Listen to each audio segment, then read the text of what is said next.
I gave my son the keys to a luxury home as a wedding gift. I thought I was blessing his future, but within weeks, his wife turned it into a nightmare. Until one cold night, I walked back in with the truth they never saw coming. Judith Myers never considered herself rich, but what she lacked in money growing up, she made up for in grit. A single mom since she was 23, Judith spent 3 decades hustling through Seattle's real estate market, not because she craved wealth, but because she wanted one thing: security for her son Mason. She'd built her portfolio, one fixer-upper at a time, scrubbing mold, laying tile, flipping houses, while Mason did his homework at the back of her old pickup. Every late night, every bruised knuckle, every underhanded deal survived. It was all for him. Now at 58, Judith had finally done it. She sold 3 properties and took early retirement. She was ready to breathe. And with that breath came a promise she had made years ago.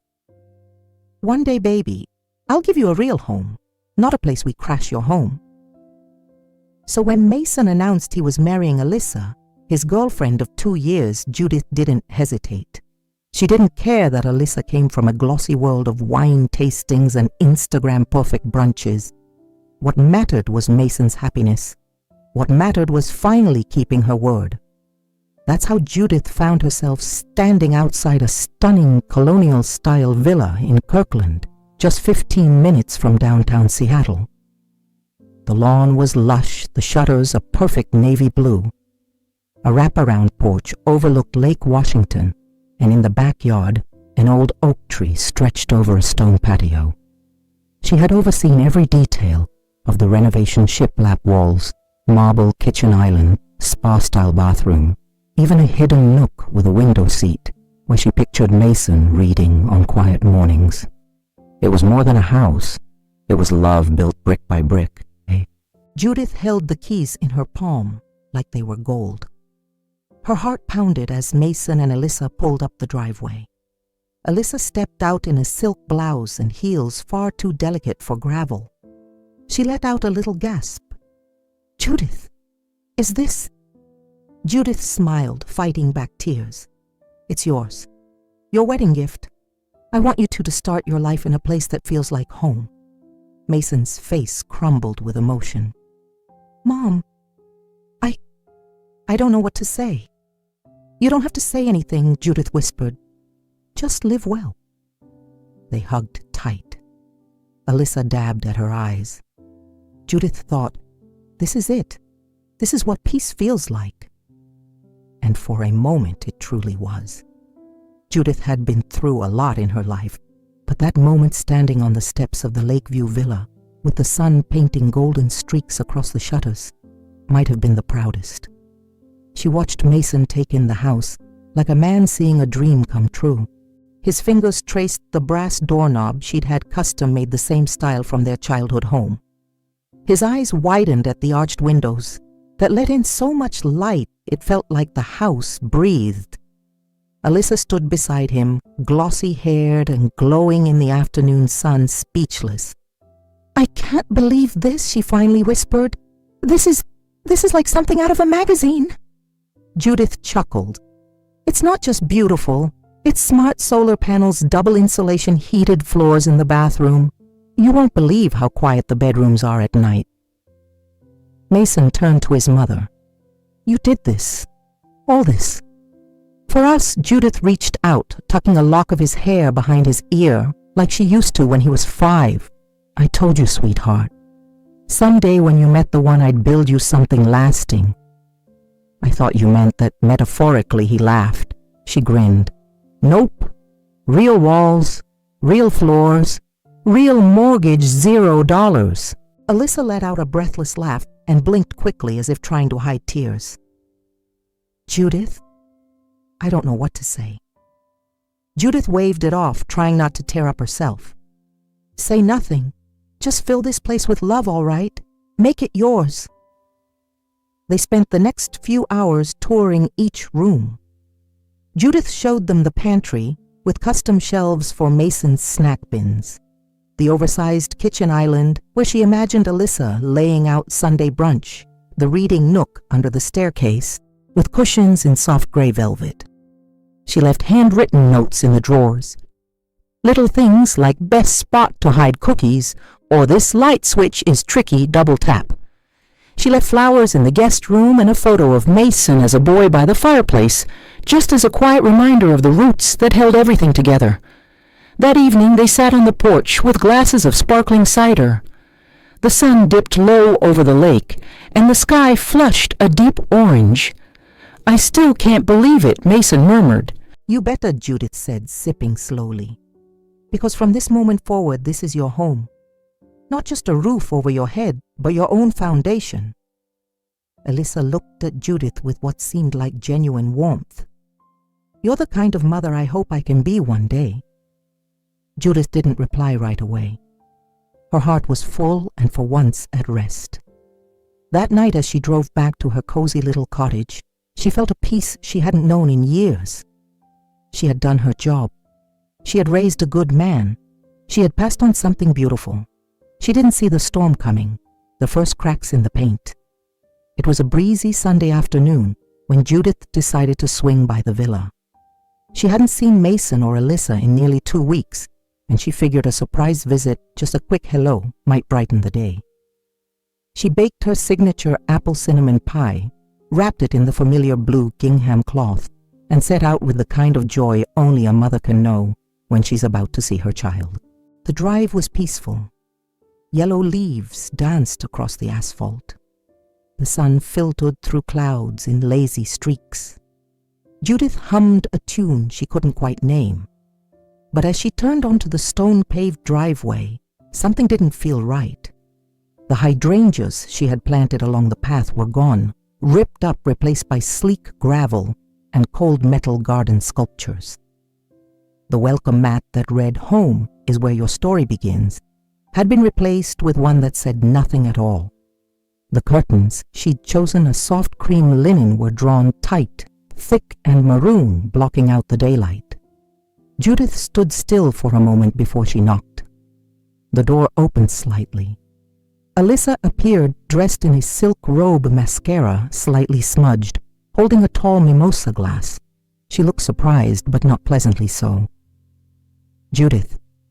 "Oh, I wasn't expecting anyone." Judith raised the pie. Didn't want to interrupt. Just brought something sweet. Alyssa glanced over her shoulder before stepping outside, closing the door behind her with a click. "We're actually having a few friends over. Curtis is in town." Curtis, her brother. Of course. Judith smiled, though it faltered. "I won't stay. Just thought Mason might want a slice." Alyssa took the basket like it was heavier than it was. "Thanks, I guess. He's actually resting. It was a late night. No invitation to come in, no offer of coffee, no let me get him." Judith stood for another second too long. "Well, tell him I love him." Alyssa nodded vaguely. "Sure." The door closed with a quiet thud. Judith stood on the porch, staring at the door she once imagined her grandchildren running through. Now it felt like a wall. She turned and walked back to her car, pie basketless and uneasy. That night she texted Mason. "Stop by today. Hope everything's okay. Let's do dinner soon." No reply. She tried again 2 days later. Still nothing. The silence was so unlike him it hurt. A week passed. Then came Alyssa's Instagram story. Judith didn't have an account, but Helen did. Helen showed her over coffee, a sleek dinner party, white linen table, charcuterie boards, guests in cocktail attire. There was Judith's pie dish, an heirloom porcelain blue she'd gifted Mason when he moved out at 22, now filled with shrimp cocktail. The caption read, "Brunch vibes with the real fam. No tag, no credit, no invite." Judith swallowed hard. Later that week, she drove past the house, not stopping, just watching from the car. There were 2 unfamiliar cars in the driveway. Through the curtains, she glimpsed people she didn't recognize moving about like they owned the place. She didn't know how long she sat there. The next day, she tried calling Mason. It rang twice. Then voicemail. She didn't leave one. The following week, Judith's mail brought something unexpected. A thick, cream-colored envelope. The sender, Kirkland and Monroe, attorneys at law. Her breath caught in her throat, inside a formal letter. The message was clear. Please refrain from entering the premises at 1745 Beechwood Lane without prior written consent. It was written in cold legal language and signed by Mason and Alyssa. Judith stared at the signature block. Her son's name printed like a stranger's. Her hands trembled as she folded the letter and set it down on the counter. She stood in the middle of her kitchen pie tin still drying by the sink, staring out the window as if the lake could offer an answer. She didn't cry, not yet. But something inside her shifted. She had given them a house built with love. They were now using it to build a wall. The letter sat on Judith's kitchen counter for 2 days. She didn't touch it, didn't move it. Every time she passed, she would glance at the envelope like it might change what it said. Like maybe if she waited long enough, Mason would laugh and say it was all some awful misunderstanding. But he didn't. So on the third morning, Judith picked up her keys and drove to someone who could make sense of it. Helen Saunders had known Judith since high school. Back when Judith was still dreaming of art school and Helen of law school, before either of them had lived the lives that would shape and scar them. Now Helen was a semi-retired family attorney with sharp eyes and a sharper sense of people. Her office overlooked downtown Kirkland, tucked above a bakery Judith used to frequent before giving it to her niece. Judith didn't even call ahead. She just walked in. Helen looked up from her desk, immediately alert. "You look like someone who's been sucker punched." Judith handed her the envelope without a word. Helen read the letter slowly, carefully. She set it down, folded her hands, and exhaled. "Judith, sit down." Judith sat. "This is tactful, which tells me one thing: it wasn't Mason's idea." Judith looked up surprised. "Why do you say that?" "Because this isn't the kind of letter a son sends to his mother without being pushed. It's the kind a lawyer drafts for a client who's trying to establish legal distance." "Legal distance," Judith echoed. From me, Helen nodded. "Think of it like laying foundation for a case. Maybe to claim full occupancy. Maybe to preempt any claim you might make later." Judith blinked. "But I don't have a claim. I gave them that house." Helen tilted her head. "Did you gift it officially through transfer of title?" "Yes, I signed it over right before the wedding. Both their names. Joint ownership." Helen leaned back, expression unreadable. "Then legally it's no longer yours.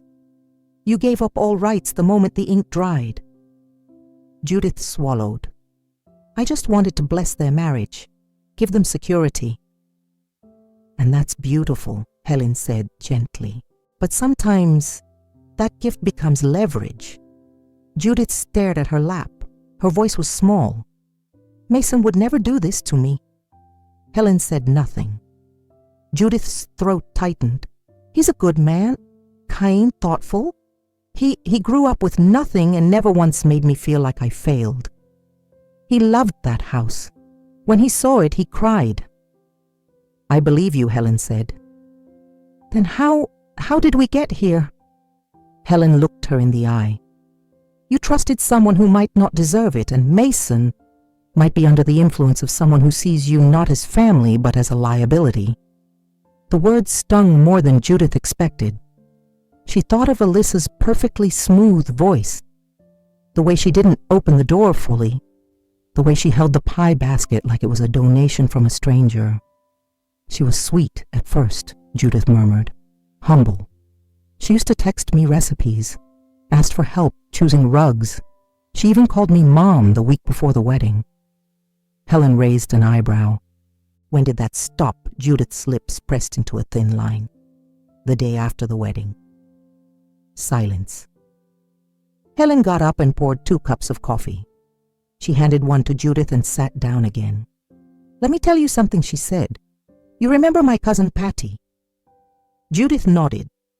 "The one who had that farm in Snohomish?" Helen snorted. "The same. She gave her stepdaughter a house as a wedding gift." 3 years later, that girl had her evicted from the guest house. Patty never saw a dime. And the kicker, the girl claimed the gift was partial compensation for emotional labor during childhood. Judith looked horrified. My point, Helen said, is that generosity without paperwork is like handing someone a blank check and praying they won't cash it. Judith sipped slowly, absorbing every word. Do you remember the prenup? Helen asked. I never asked, Judith admitted. Didn't want to insult them. Helen frowned. You think Alyssa didn't get legal advice before marrying into your assets? Judith stared at her coffee. Tell me something else, Helen said. Has Mason ever made a big decision without talking to you before? Never. And now he's silent. Helen nodded slowly. That's not just distance. That's conditioning. Judith's eyes narrowed. What are you saying? I'm saying Alyssa may be isolating him. Quietly, subtly. Classic tactic cut him off from his strongest advocate. Which is you. Judith felt her pulse in her ears. Judith, Helen said, voice low. You didn't just give them a house. You gave them power. And now they're making sure you can't take it back. Judith sat still. Her mind raced back, every call unanswered, every visit, denied the new cars, the new curtains, that chilling phrase, without prior written consent. The last straw was not the letter. It was the fact that she wasn't surprised anymore. Judith had always believed that the truth had a scent, like mildew under a fresh coat of paint, or cheap perfume trying to mask the stink of smoke. Now as she sat alone at her kitchen table, surrounded by silence and the low hum of her refrigerator, that scent was everywhere. She didn't cry after her talk with Helen. She didn't scream. She didn't storm the villa demanding answers. She got organized. First, she pulled out every folder, envelope, and receipt tied to the house. She made a spreadsheet, because Judith Myers was not a woman who let chaos take root without a fight. She logged renovations, material purchases, emails with the architect texts from Mason about lighting fixtures and floor plans. Then she did something she hadn't done in years. She called Fred, the general contractor who'd helped her build the house from the ground up. Hey, Fred, she said, keeping her voice steady. Got a second, for you always. He was surprised, of course.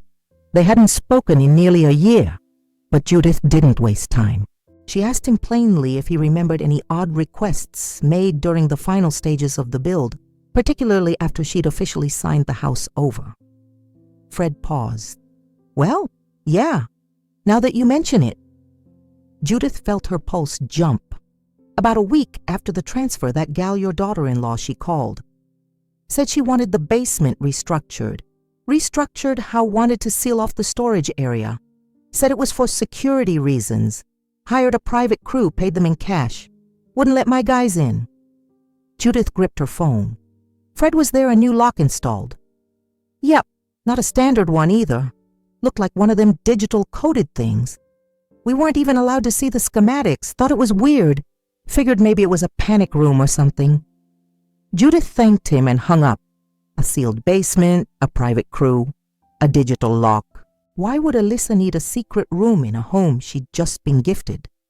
Her thoughts raced possibilities, stacking like cards in a game of poker. Money laundering documents. Was Mason even aware she wasn't ready to confront anyone? Not yet. So she drove. Not to the villa, but around it. The neighborhood was quiet upscale, with discreet neighbors who minded their own business. Judith parked 3 houses down, sunglasses on scarf wrapped around her neck, like a widow in an old movie.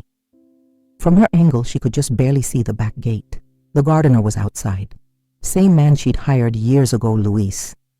He waved when he spotted her. Judith got out. Senora Judith, he called. You okay? She smiled tightly. Just visiting an old friend. He walked over, wiping his hands.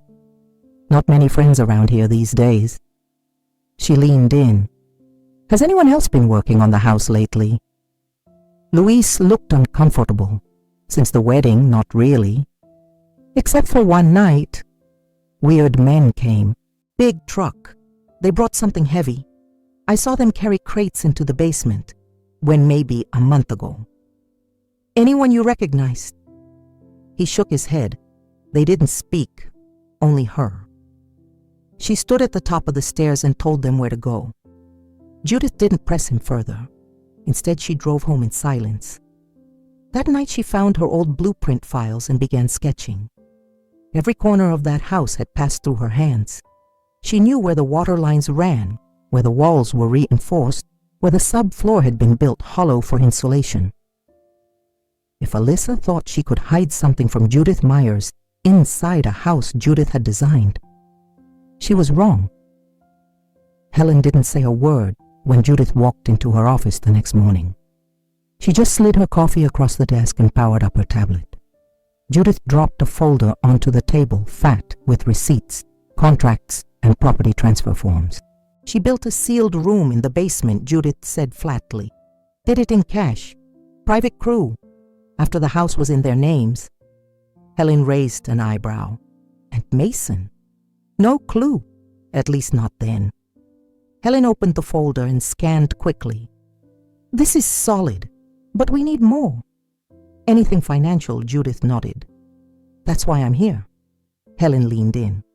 All right, let's follow the money. They began with the obvious, the title transfer. It was clean, no funny clauses. But Helen's experience told her that manipulation rarely lived on the surface.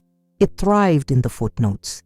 The follow-up documents, the digital dust, no one checked twice. Judith provided her login to the family accountant's portal. She hadn't changed it in years, and Mason still shared access for tax prep. Within minutes, Helen spotted it. There she said, pointing, "This name, Camden High Ventures. You know what that is?" Judith shook her head. It's an LLC, newly formed. Mason's listed as managing partner, but funding comes from Alyssa's family trust. She clicked deeper. The company had just filed to lease office space in Bellevue. Expenses had already been logged $28,000 in design contracts, $15,000 on branding strategy, and another $800 for consulting fees. What's the company do? Judith asked. Helen frowned. According to this, health tech. But there's no website, no patent filings, no pitch deck, just expenses. And Mason, Helen tapped again. He's the one signing the financial authorizations. But here's the thing, he's not listed on the ownership documents. Judith's heart dropped. So he's spending her family's money under a company she controls, and his name's on the liability. Helen nodded. Classic strawman setup. She runs the show. He carries the risk. Judith sat back in her chair, stunned. He has no idea. Helen tapped the screen gently. Or he's in too deep to admit it. Judith stared at the numbers. All those late-night study sessions. All that money saved for law school.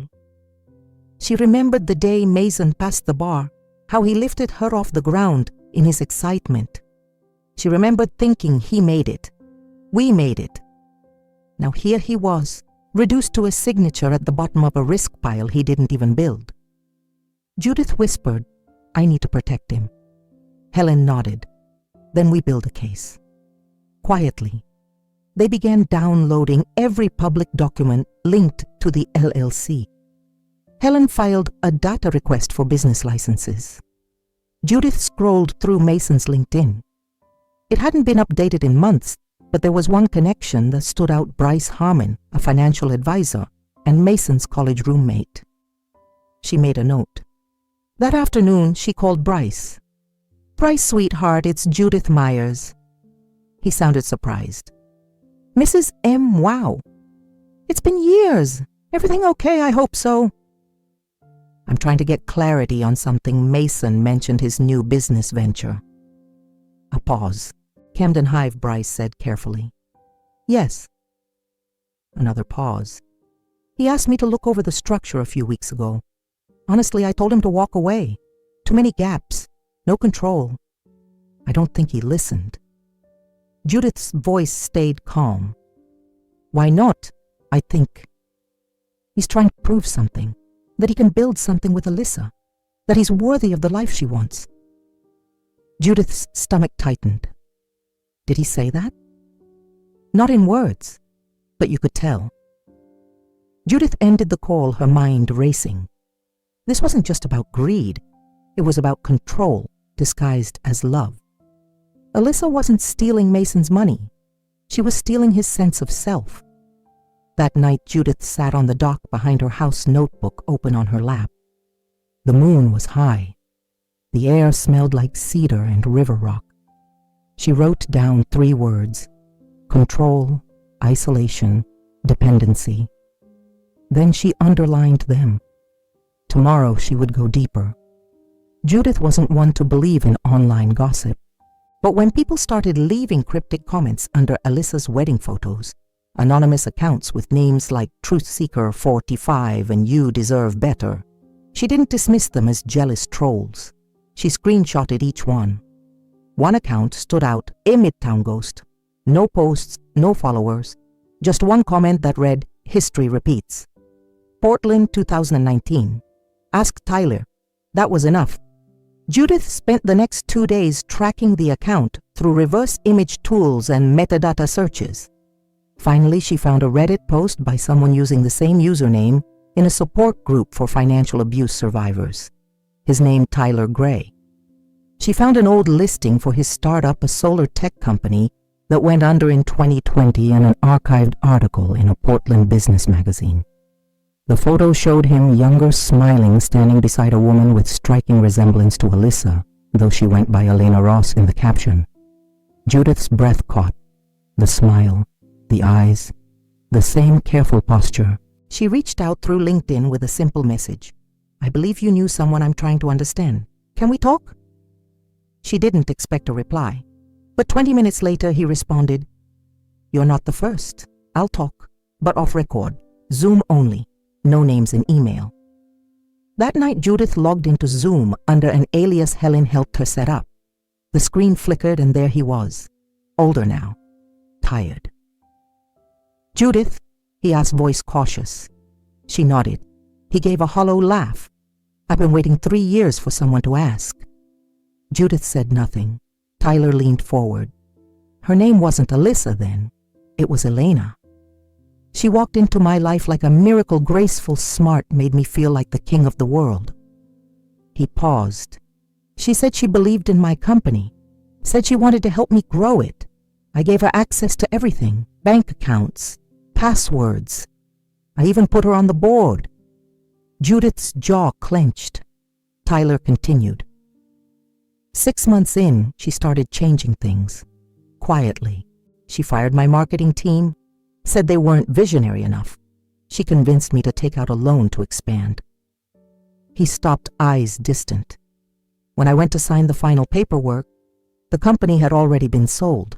My name was off the registry. The debt stayed. She vanished. Police. Tyler shook his head. Nothing to prove. Everything was consensual. My fault for trusting her. Did she take anything else? My reputation, my friends. I ended up bankrupt, living in my cousin's basement for a year. Judith was silent for a long moment. "Then would you be willing to record a statement?" Tyler blinked. "Why she's doing it again?" "To my son." His expression changed. "You have proof I'm building it." Tyler sighed. "I'll record it, just don't use my name publicly unless you absolutely have to.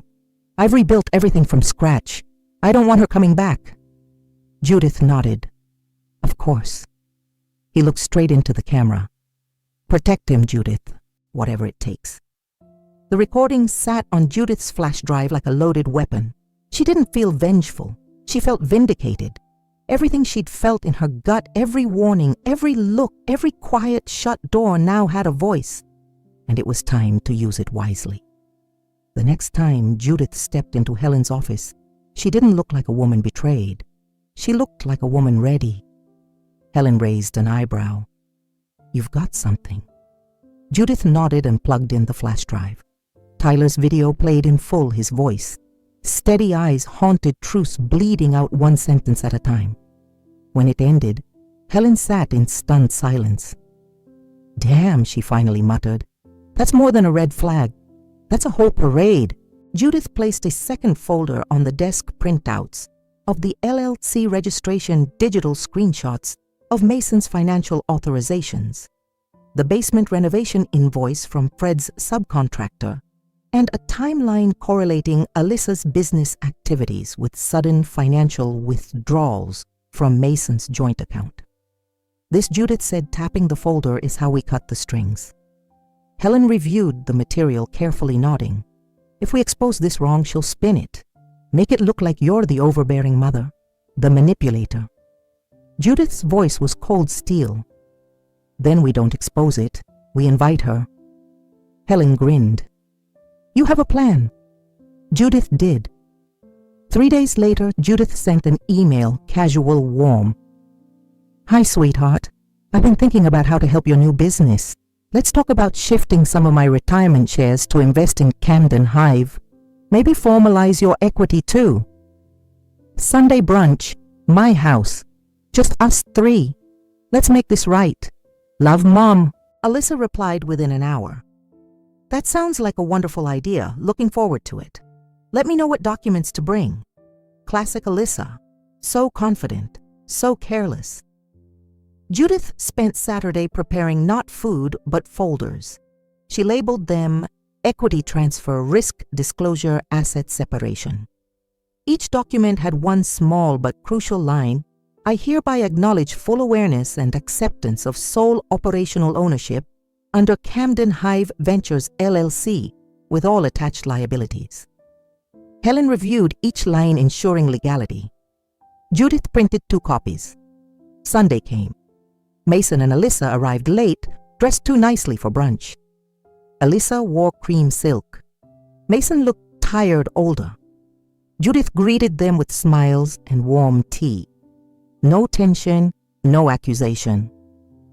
They sat in the sunroom, documents neatly stacked on the table beside fresh scones and jam.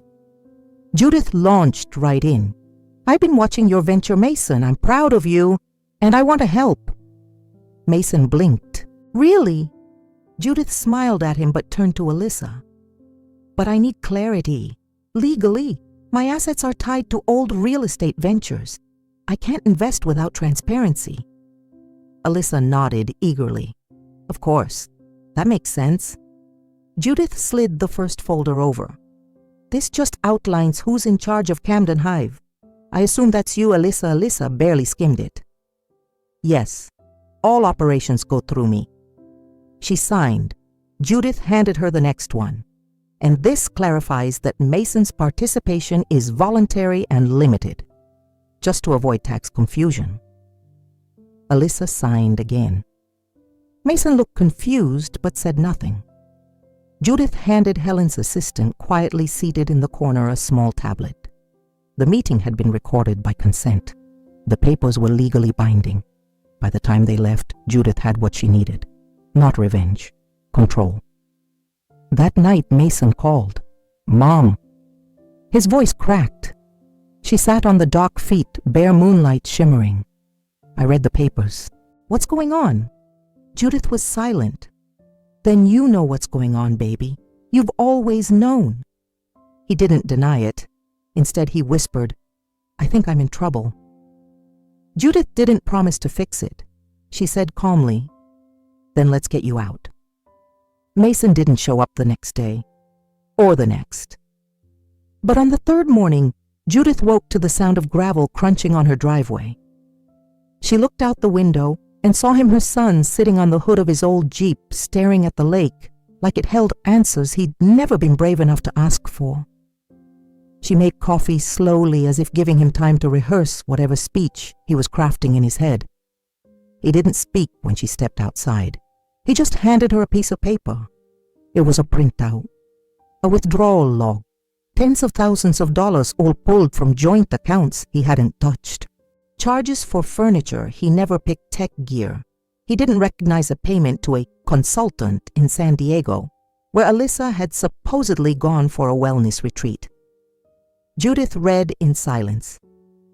She told me it was for the business, Mason said finally. Said we needed to keep things liquid. I didn't know until the accountant flagged it. Judith said nothing. I feel like a fool, he whispered.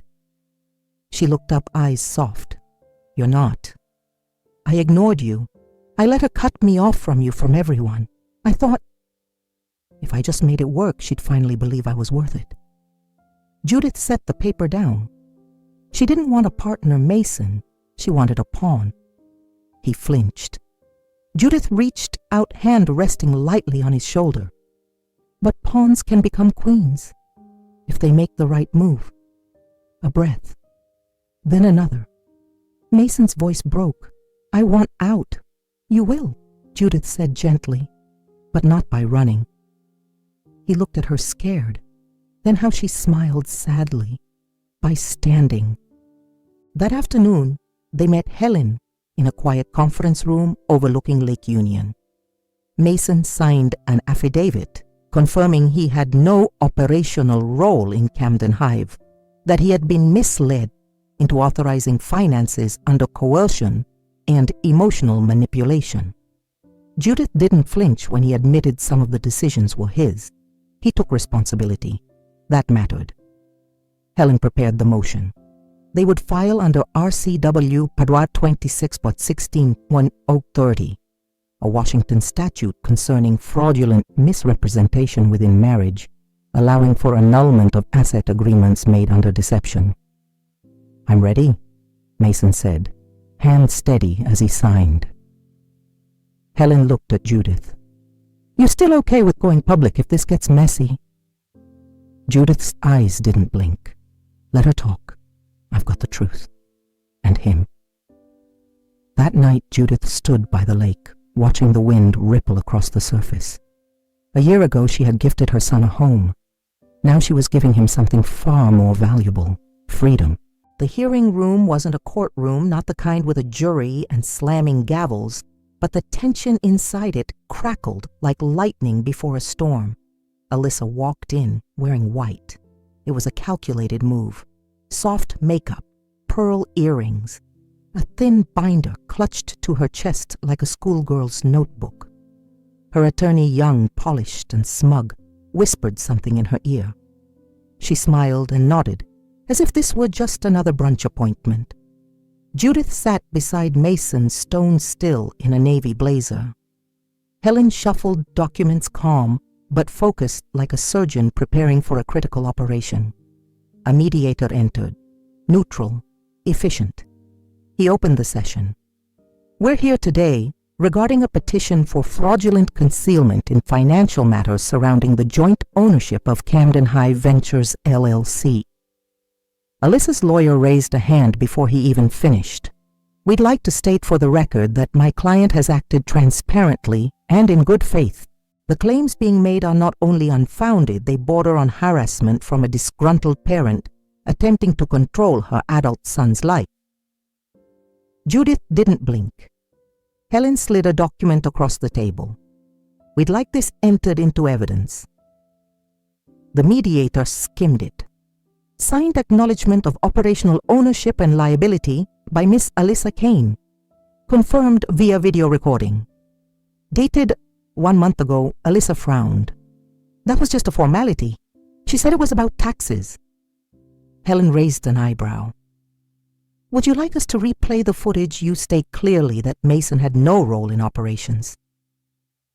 Alyssa's lawyer opened his mouth, then closed it. Helen continued. Attached, you'll find financial records showing repeated withdrawals from joint marital accounts into shell companies without Mason's knowledge or consent. The total exceeds $190,000. Mason sat quietly, his hands folded. Judith watched Alyssa's eyes narrow. Her posture changed. The pearls began to feel heavy. Helen reached into her folder again. We also submit a sworn affidavit and digital testimony from a prior associate of Miss Kane, formerly known as Eleanor Ross, detailing a nearly identical pattern of behavior in Portland in 2019. The room went still. Alyssa's lawyer shifted. That's hearsay. Helen didn't flinch. It's sworn testimony, verified with tax records, court settlements, and an expunged civil suit filed under a sealed alias, which we've now linked to your client. The mediator looked up. Miss Kane, do you have a response? Alyssa finally spoke. This is a witch hunt. Judith has never liked me. She's controlling. She couldn't stand that her son was finally independent. Judith leaned forward, her voice calm. No, Alyssa, I couldn't stand watching him disappear. The silence that followed was deafening. Mason looked straight at his wife. You didn't want me. You wanted the house, the name, the insurance. You never once asked how I felt. You just smiled and rearranged everything. Alyssa's face hardened. You're weak. Mason's voice didn't waver. No, I was loyal. The mediator cleared his throat. Given the evidence, the petition for fraudulent concealment is upheld. Joint ownership of Camden Hive Ventures is hereby frozen pending forensic audit. Miss Kane is prohibited from making financial moves on behalf of the company. A recommendation for civil investigation is being forwarded to the district office. Alyssa rose, knocking her chair. You'll regret this. Helen simply said we already did. That's why we're here. Outside, the air felt lighter. Mason stood alone for a moment, watching the clouds move over the courthouse steps. Judith walked over. He didn't say anything. She didn't need him to. Because sometimes victory isn't loud. Sometimes it's just the sound of chains falling away. It didn't take long. 2 days after the hearing, Alyssa's version of the story began spreading online. A Medium article under the title, How My Husband and His Mother Used the Legal System to Silence Me, went viral in certain circles. Slick writing curated photos of bruises from a sprained ankle months ago, and long paragraphs about emotional suppression patriarchy and toxic matriarchy dressed in pearls. It was well-crafted, calculated, targeted at sympathy. Judith didn't flinch. She had lived too long and too truthfully to be scared by words from someone who didn't even know what honesty looked like. Mason, however, wavered. People are sharing it, he said over dinner. They're messaging me, asking if I really let you manipulate me. Judith stirred her soup. And what do you say? He looked down. That I wish they'd lived through it first. Helen acted fast. She reached out to the lawyer representing Tyler Gray. Within hours, a public statement was released. I stand by every word in my recorded testimony. The person known as Alyssa Kane also operated under the name Elena Ross during a similar pattern of fraudulent activity in Portland, Oregon in 2019. Any claim of victimhood that excludes the victims themselves is narrative abuse. That's when the floodgates opened. A former assistant of Alyssa's anonymously emailed a podcast host with recordings of Alyssa instructing her to fake investor meetings. Another woman from San Francisco posted screenshots of Alyssa trying to recruit her for a tech startup that never existed. Judith never said a word publicly. She didn't need to. The truth had legs now. It ran without her. 3 weeks later, Mason filed for divorce. Alyssa didn't contest. Her lawyer vanished. Her social media accounts disappeared overnight. The villa, the house Judith had once imagined filled with laughter and holidays, was returned to the court as part of the asset freeze. Mason offered it back to Judith. She declined. Instead, she transferred the title to Harbor Haven, a non-profit transitional housing center for women and children displaced by financial abuse. The director cried when she signed the papers. I've never seen a donor give away something this valuable and this personal. Judith just smiled. I'm not giving it away. I'm reclaiming what it should have always been. Mason moved into a modest apartment near downtown. He started therapy. He cut his hair short again, bought groceries, cooked. He went back to school this time, not in law, but in psychology. He wanted to help others who had gone through the same. You sure you're okay starting over? Judith asked one afternoon as they walked by the lake. Mason looked at her eyes steady. I'm not starting over, Mom. I'm starting right. A year later, the lake looked the same. Maybe the same trees stood, Maybe the same wind whispered through the reeds. But to Judith, everything was different because this time, she wasn't watching life pass her by. She was living in it. The cottage had changed. Not drastically, Judith wasn't one for remodels, but gently. The kitchen had new shelves Mason helped her build. A little herb garden sat on the window ledge, and on the fireplace mantel next to a photo of Mason at age 10, holding a fish, sat a simple wooden frame. Inside it a quote. "Some people will try to buy your silence. Others will try to sell your truth. Don't let either own your voice." Judith had written it herself. It was the tagline of her blog, Late Bloom Truths, a storytelling space she started just months after the court hearing. What began as a personal project quickly gained traction. Stories poured in, widows, mothers, grandmothers, daughters, women who had been silenced, ignored, gaslit. Women who had been told to sit down and smile while the world emptied their bank accounts and rewrote their memories. Judith read every message. She answered most. One night the blog crashed from traffic. She laughed until she cried. Mason visited every Sunday. He brought pie now, usually burnt. Judith pretended not to notice. They'd sit by the lake and talk about his classes, the women he was helping through support groups, the man he was finally allowing himself to become. "I used to think being a man meant protecting everyone else," he said one afternoon, staring at the ripples. "Now I think it means knowing when to let someone protect you." Judith squeezed his hand. Neither said more. Sometimes Judith still dreamed of the house. The villa she built, the one that became a battleground. But in the dream, it wasn't hers anymore. She'd walk through the halls and see children laughing, hear the clang of dishes, smell chili on the stove. Sometimes she'd see a woman in the mirror, not herself, but someone younger scared packing boxes. And in the dream, Judith would reach out, not to scold, not to warn, but to say it's okay now, you're safe. She always woke with tears on her cheeks, not of pain, of peace. Judith never rebuilt her real estate portfolio. She didn't need to. Instead, she taught a monthly class at the local community center called Paperwork and Power, how to write your will, protect your home, and say no with a lawyer behind you. It always sold out.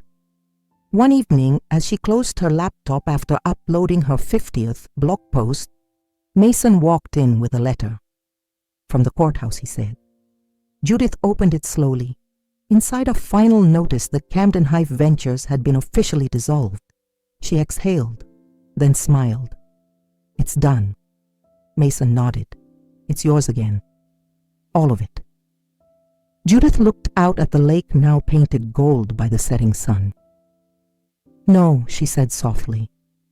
"It's not just mine." She turned to her son.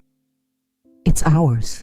Judith stood by the water toes in the cool sand, the same way she had years ago, when she promised herself she'd give her son something better. And she had. Not a house, not just freedom, but the courage to walk away from anything that didn't feel like home, and the strength to build something that finally did. Have you ever had to reclaim your voice after someone tried to silence it? Drop your story in the comments below. And don't forget to like, share, and subscribe, because somewhere out there someone needs to hear your truth to find their own.